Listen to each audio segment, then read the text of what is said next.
Chosen one, before we go any further, I want to tell you something about what this message holds for you today. Stay with me until the end, because by the time we finish, you will understand exactly why the exhaustion you are carrying right now is not failure. You will have a name for the invisible wall that has been keeping you from receiving what you have already won. You will understand why your body is doing exactly what it was designed to do, and why that is not a problem with you. And you will walk away with something real, something your body, your nervous system, your spirit can actually use.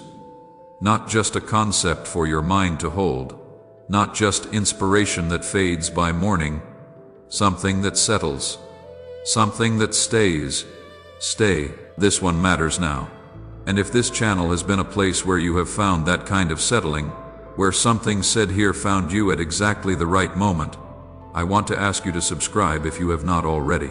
Not for the numbers, but because what we are building here is a community of people who have been through real things, who are learning to live on the other side of them. And you belong in that community. Hit subscribe and stay with us. Notice your shoulders right now. Are they up near your ears? Is your jaw tight? Is there a place in your chest, somewhere in the center of it, where a weight has been sitting that just has not left? Not in days, maybe not in weeks, maybe not in months. Notice it. Do not try to fix it yet. Do not reach for the solution. Do not brace against it. Just let it be there for a moment. Let yourself feel the full weight of it without judgment. That tension has a name, and it is not weakness. It is not anxiety. It is not evidence that something is fundamentally wrong with you. It is the body of someone who has been at war for a very long time, and whose muscles have not yet received the news that the war is over. That is where we are starting today. Not with motivation, not with a push to do more or believe harder or try again. We are starting with the body, because your body has been trying to tell you something, and most of what you have heard has told you to override it, to push past it, to treat it as an obstacle rather than a messenger. This message is different. This message is for the ones who have already pushed past everything, who already overrode it, over and over again, for a season that lasted longer than anyone around them could see. This is not calling you deeper into the battle. It is calling you out of it. Because here is a truth about victory that almost no one teaches, and it is one of the most important things I have ever come to understand about what happens to people who walk through prolonged seasons of war. Surviving the battle is not the same as living in the life you fought to protect. Let me say that again because I need you to actually hear it. Surviving the battle is not the same as living in the life you fought to protect. There is a gap between those two things. A real gap.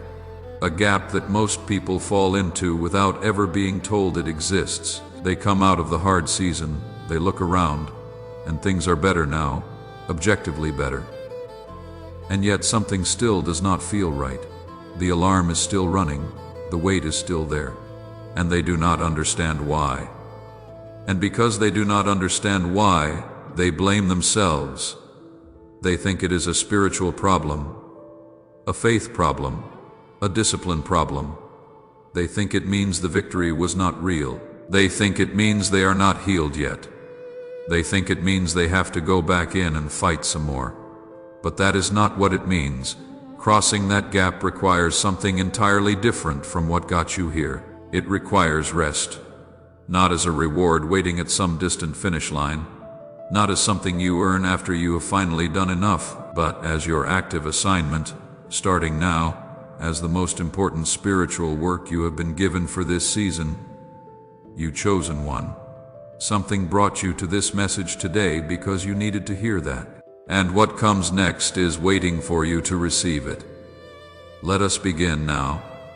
If the battle is over, why does it not feel that way? That question has been living somewhere inside you, has it not? Maybe you have not said it out loud, maybe you have not had the language for it, but it has been there. A quiet, persistent confusion, a sense of standing on the other side of something enormous, something that took everything from you to get through, and still not being able to breathe, still not being able to rest, still waiting for the next thing to go wrong, that is not a failure of belief. That is not a spiritual problem. There is a real biological, neurological reason why the body of someone who has been through prolonged warfare cannot simply decide to rest.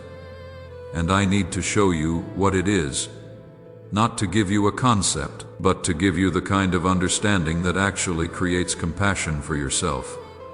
Because until you understand it, you will keep blaming yourself for something that was never your fault. Picture this. It is late at night, maybe 2 in the morning, maybe later. You are lying down or sitting somewhere quiet, and your mind will not stop moving. You are going through the list again, the worries, the what-ifs, the things you cannot control, the conversations you need to have, the decisions still waiting for you, the things that went wrong, and the things that might still go wrong. Some part of you knows that things are better than they were. Some part of you can see it. The worst is behind you. The evidence is there. But the alarm inside you has not turned off. And you have been asking yourself, maybe for a very long time now, why can I not just be okay? Here is the answer. When a person walks through a long and real season of threat, the kind of warfare that runs spiritual, emotional, relational, the kind that goes deep into the roots of your identity and your sense of safety in the world, the brain does not just respond to it. The brain learns from it. It rewires. It builds new neural pathways specifically designed to keep you alert, because in that season, alertness was survival. Your nervous system learned that stillness was dangerous, because in the season you just walked out of, it sometimes was. Letting your guard down, even for a moment, had consequences. Relaxing before the threat was truly over cost you something. And so your system, being the extraordinarily intelligent survival mechanism that it is, learned. It adapted. It built in automatic alarms, automatic scanning, automatic bracing. This is not a character flaw. This is not a lack of faith. This is not evidence that something is spiritually wrong with you. This is your mind doing exactly what it was built to do, protect you. And it is still doing that job, even now that the job has changed. The problem is not that your nervous system is broken. The problem is that it was so effective at keeping you alive through the hard season that it does not yet know the hard season is over. You know it cognitively. You can list the evidence. But the body does not work on cognitive knowing. The body works on learned patterns. And the pattern it learned, in the fire, in the wilderness, in the prolonged war, was this: stay ready. And it is still following that instruction, faithfully, loyally, even past the point where it serves you. There are signs that the shift is already beginning inside you, even if you have not fully noticed them yet. I want to name them, not to label you, but because naming something gives you power over it. Because when you can recognize a pattern, you can begin to work with it instead of against it. The first sign is a kind of tiredness that sleep does not fix. You rest, you close your eyes, you sleep for what should be enough hours, and you wake up still tired. Not physically depleted in the way that exercise produces tiredness, but tired in a way that is harder to name, a tiredness that lives beneath the surface. That is because the body is carrying something that physical sleep cannot reach, the chemical residue of prolonged battle. The hormones and neurological patterns of sustained stress do not simply dissolve when you close your eyes. They need time, they need specific kinds of rest, and they need permission that most people who have been through what you have been through have never given themselves. The second sign is that you react to small things as though they were large threats. Someone sends an unexpected message, and the alarm fires immediately. A plan changes without warning, and your whole system goes into emergency mode. Someone says something in a tone that is slightly off, and you feel it in your body before you have even processed the words. That is not overreaction. That is not emotional immaturity. That is a finely calibrated system that was trained to detect threat early, to respond fast, to not be caught off guard. A system that is still doing its job in a season where the job has changed. The third sign is guilt. Quiet, persistent, relentless guilt. Guilt when you are not productive. Guilt when you allow yourself to pause. Guilt when you rest, even for an hour, even for a day. A voice that says you have not done enough, have not pushed hard enough, have not earned the right to be still.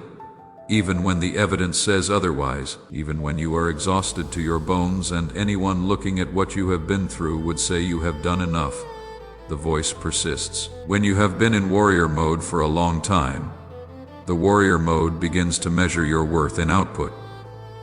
And rest, to a warrior, looks like failure, looks like giving up, looks like losing ground.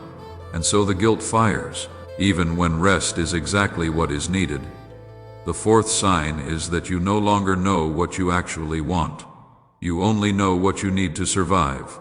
The things that once brought you joy feel distant or flat, or like they belong to a version of you that existed before the war. Music that used to move you, people you used to look forward to seeing, creative things, playful things, the simple pleasures of a life that is not in emergency mode.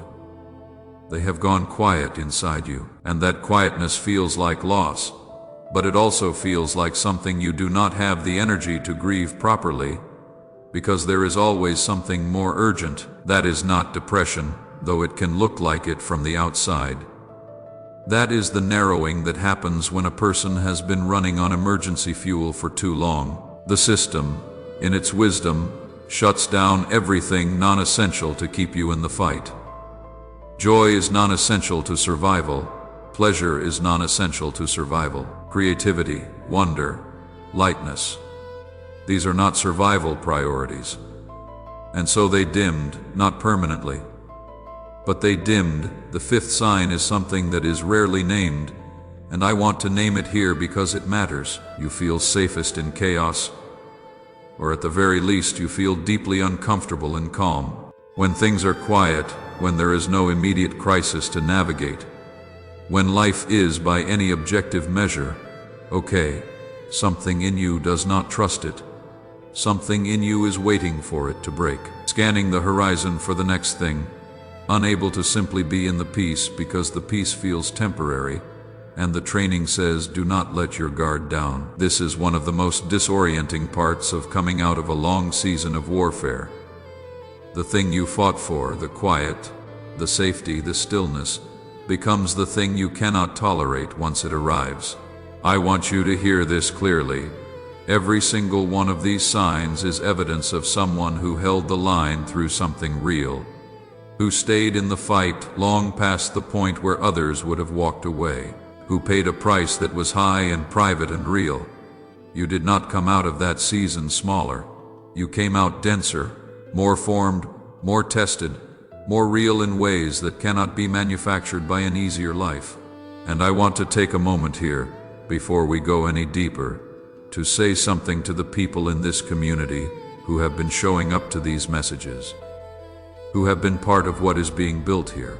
This channel exists because of you. The time, the presence, the simple act of being here and sharing these words with people in your life who needed them, that is what makes it possible to keep creating.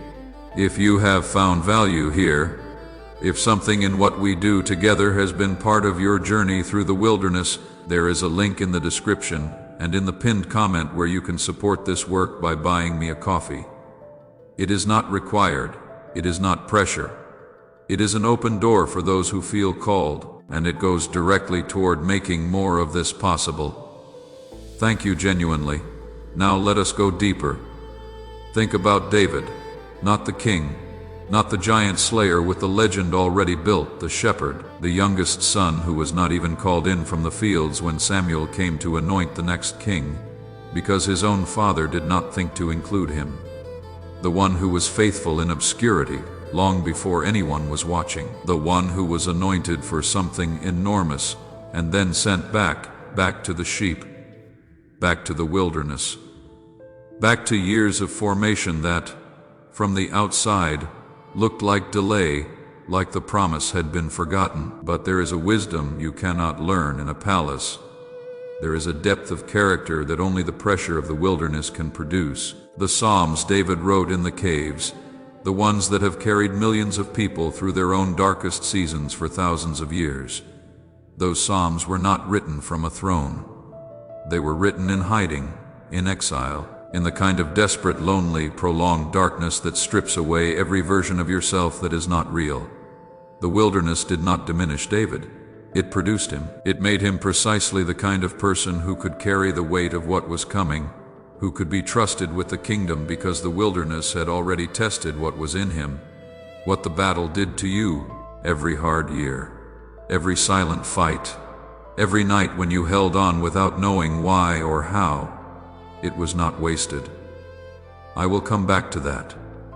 But first, I need to show you something about the identity you have been carrying, because this is the thing that sits underneath the exhaustion. This is the belief that keeps the warrior mode running, even when the war is over. And until we name it, it will keep running the show.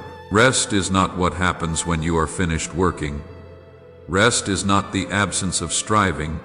Rest is a skill, an advanced spiritual practice, one of the most demanding and counterintuitive things a person who has been through prolonged warfare can be asked to do.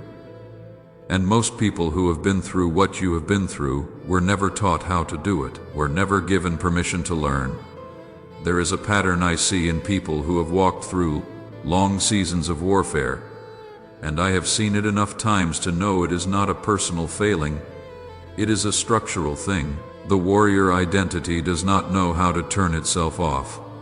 Not because the person is broken or faithless or weak, but because warrior mode somewhere in the long season became the only identity that felt safe, the only version of the self that could be trusted to handle what was coming. Striving became the evidence of faithfulness. Pushing became the proof of worthiness. Productivity became the language of love for yourself and for everyone who was counting on you.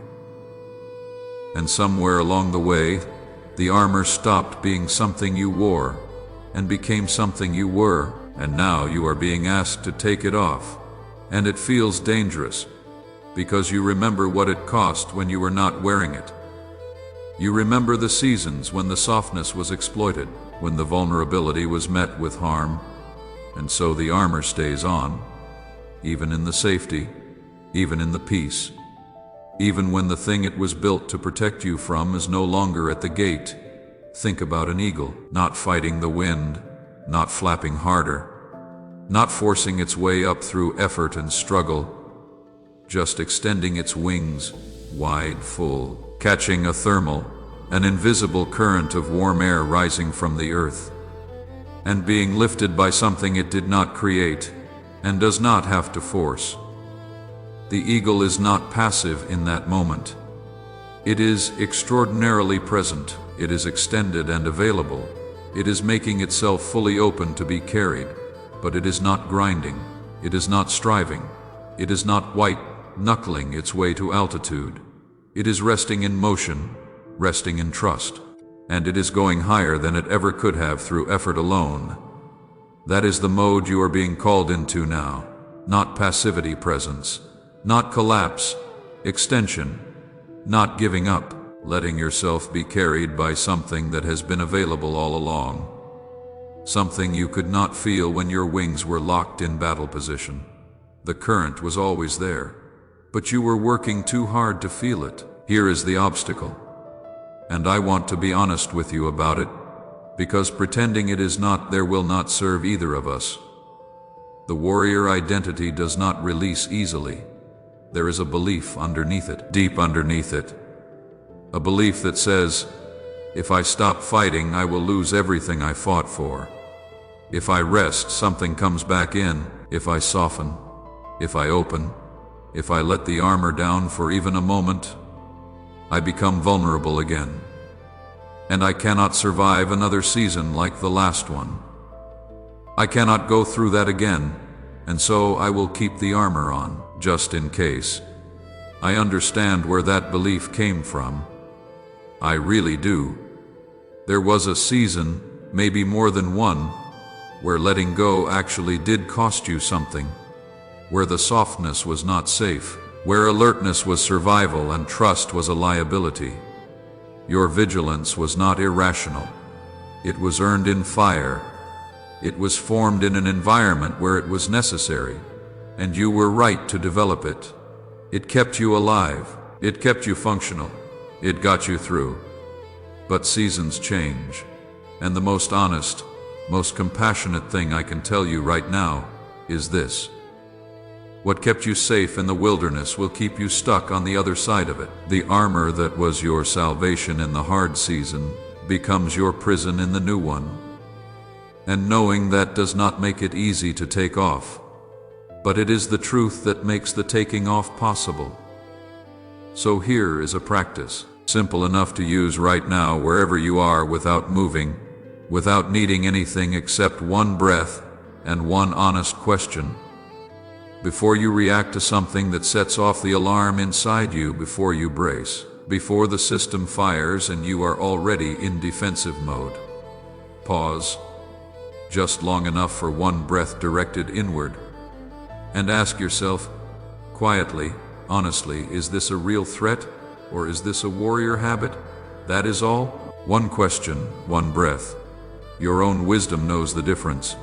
You have been through enough real warfare to recognize what an actual threat feels like. Real danger has weight and clarity, and a specific quality that is different from the automatic firing of a trained response. Warrior habit fires fast before you have even assessed what is actually in front of you. When you catch it, you do not need to fight it. You do not need to shame it. Just acknowledge it inwardly. You are protecting me, and I am safe right now. That recognition, practiced consistently, patiently, compassionately, is how the nervous system begins to learn that a new season has arrived. Now, if this message is finding you at the right time, if something in what you just heard landed in a place that needed landing, I want to invite you to hit the like button right now, not because it helps the algorithm, though it does, but because it is a way of saying, I received something here. I am choosing to mark this moment, and that small act of acknowledgement, the act of saying, yes, this matters, this is for me, is itself a tiny practice of receiving, which is exactly what we are talking about. Now I want to ask you something directly, chosen one. Something I need you to sit with before I give you the answer.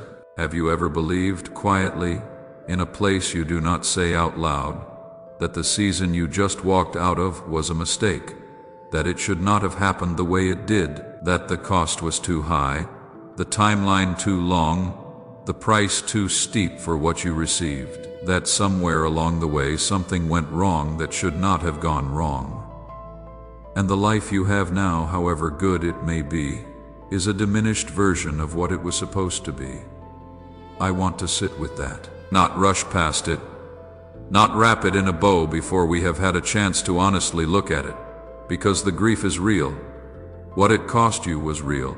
The years, the relationships, the version of yourself that existed before the war, the timeline that got rewritten without your permission, the things you lost that you did not get to choose to lose.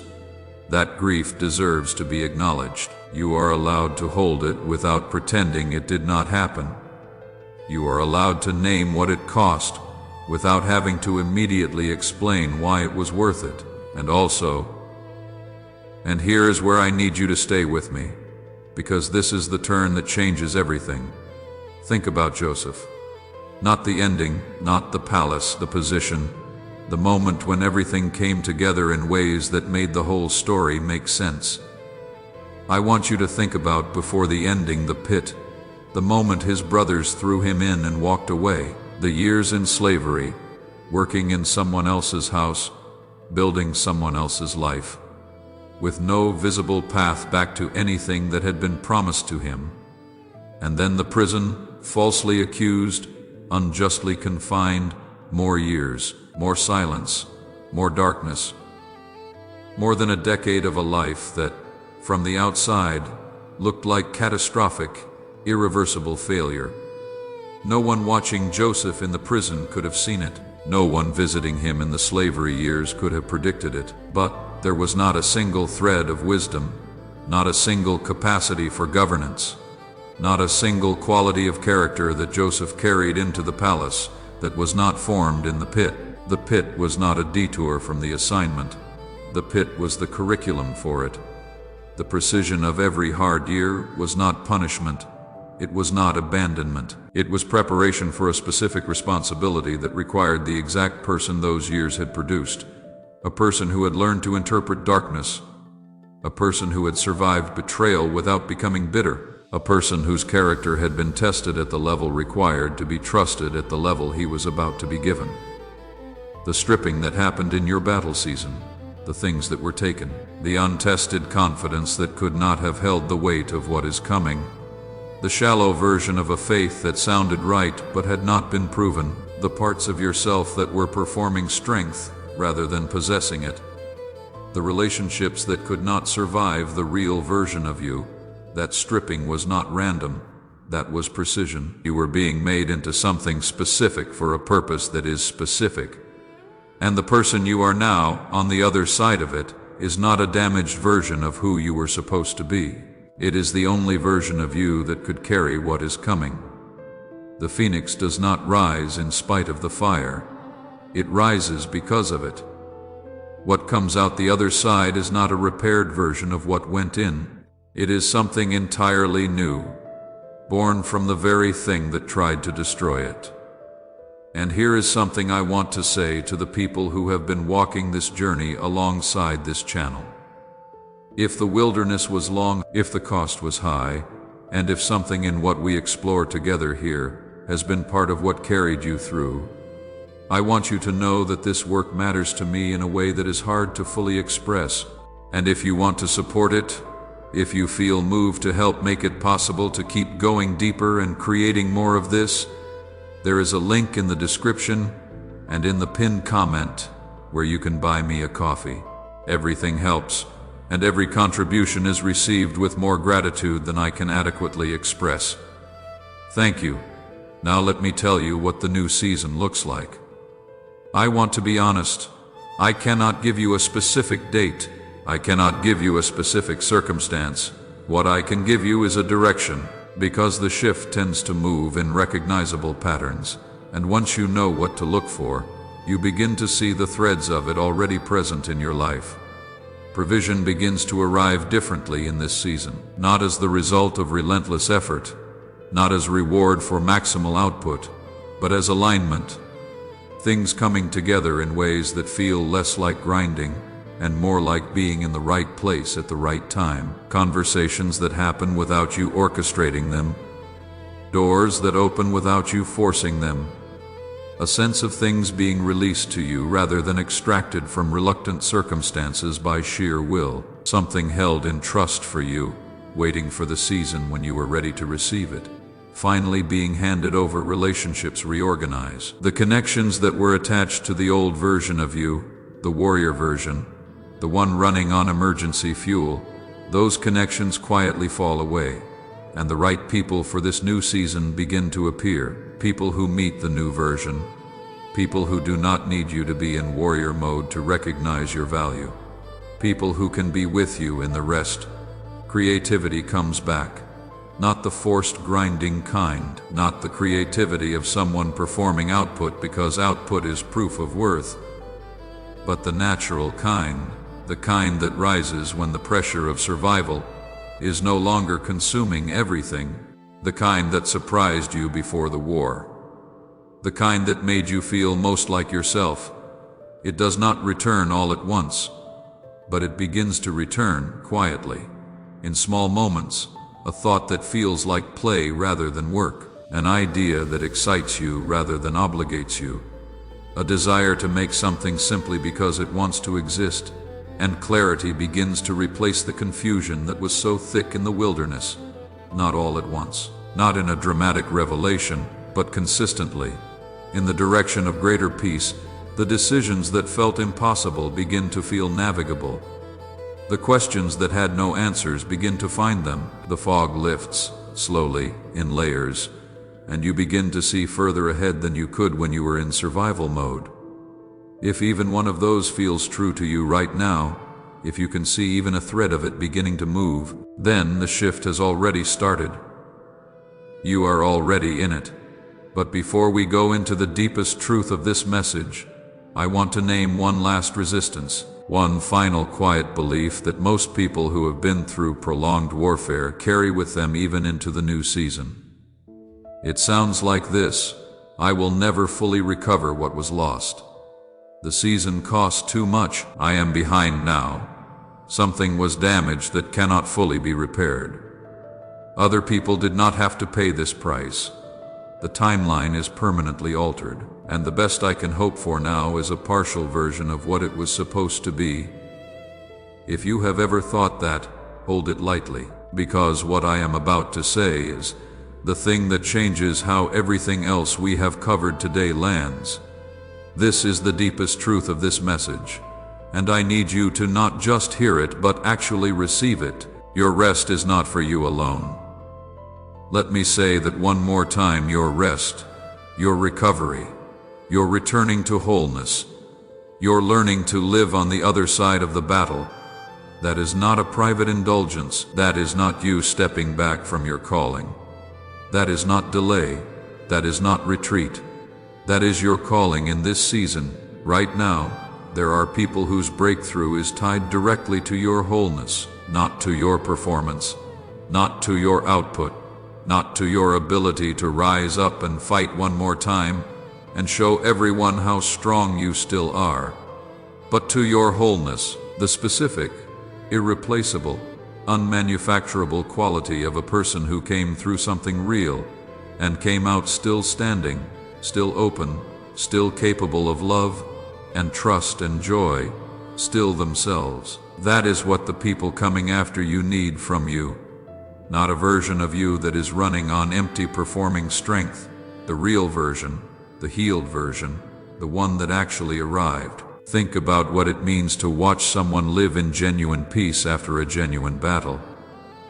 Not performing peace, not pretending everything is fine, not spiritual bypassing, slapping a declaration over an unhealed wound. Actually settled, actually free, actually present. For someone still in the middle of their war, someone in the pit, someone in the prison cell of their own hard season, watching that is not just comforting, that is proof, living proof that the other side exists, proof that it is possible to come out whole, and proof of that kind, embodied proof, real proof, proof you can see and feel in the room, changes people at a level that words alone cannot reach. You are becoming that proof. Think about Ruth, not the ending, not the way the story resolves, but the moment just before it. The moment when she lay down at Boaz's feet in the darkness of the threshing floor, not fighting, not performing, not proving her worth through effort or strategy or striving, just positioning herself, making herself available to be seen and to receive. There was enormous courage